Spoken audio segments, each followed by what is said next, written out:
Words of Sri Aurobindo.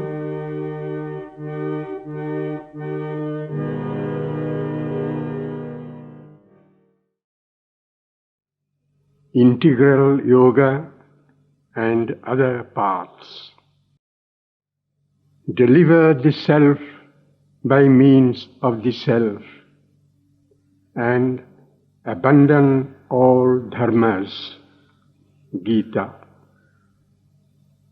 There is no real contradiction.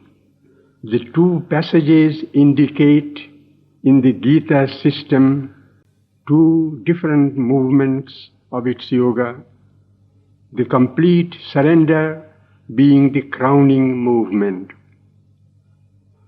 One has first to conquer the lower nature, deliver the self involved in the lower movement by means of the higher self which rises into the divine nature.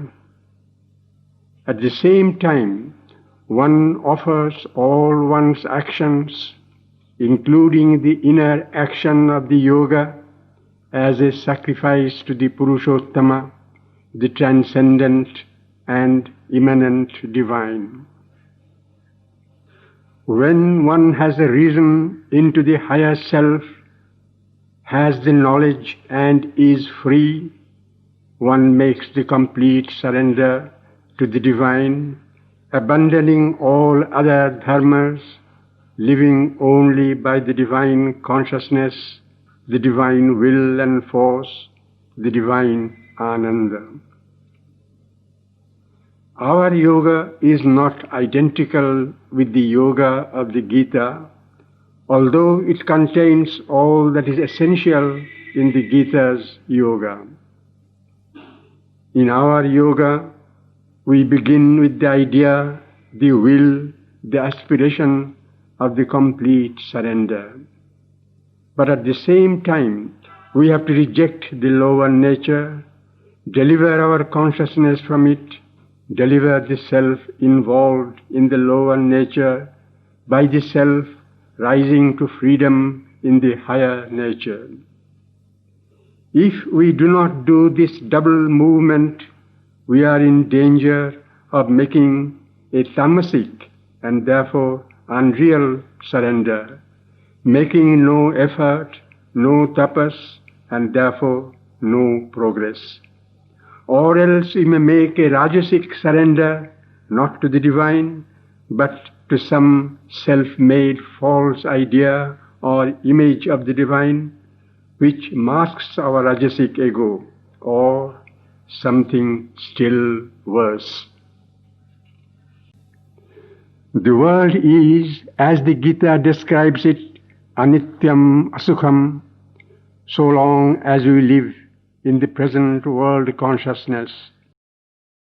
It is only by turning from that to the divine and entering into the divine consciousness that one can possess through the world also the eternal. The Gita does not speak expressly of the Divine Mother. It speaks always of surrender to the Purushottama. It mentions her only as the Para-Prakriti who becomes the Jiva, that is, who manifests the divine in the multiplicity and through whom all these worlds are created by the Supreme, and he himself descends as the Avatar. The Gita follows the Vedantic tradition, which leans entirely on the Ishvara aspect of the divine and speaks little of the Divine Mother, because its object is to draw back from the world nature and arrive at the supreme realization beyond it. The Tantric tradition leans on the Shakti or Ishvari aspect and makes all depend on the Divine Mother, because its object is to possess and dominate the world nature and arrive at the supreme realization through it. This yoga insists on both aspects. The surrender to the Divine Mother is essential, for without it there is no fulfillment of the object of the yoga. In regard to the Purushottama, the Divine Mother is the supreme divine consciousness and power above the worlds, Adya Shakti. She carries the supreme in herself and manifests the divine in the worlds through the Akshara and Kshara. In regard to the Akshara, she is the same Parashakti holding the Purusha immobile in herself and also herself immobile in him at the back of all creation. In regard to the Kshara, she is the mobile cosmic energy manifesting all beings and forces. Yes, the object of our yoga is to establish direct contact with the divine above and bring down the divine consciousness from above into all the centers. Occult powers belonging to the mental, vital and subtle physical planes are not our object.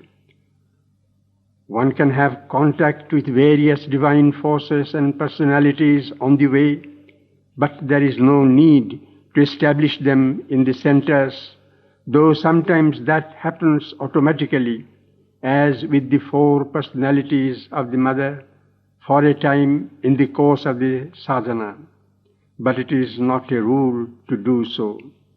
Our yoga is meant to be plastic and to allow all necessary workings of the divine power according to the nature, but these in their details may vary with each individual.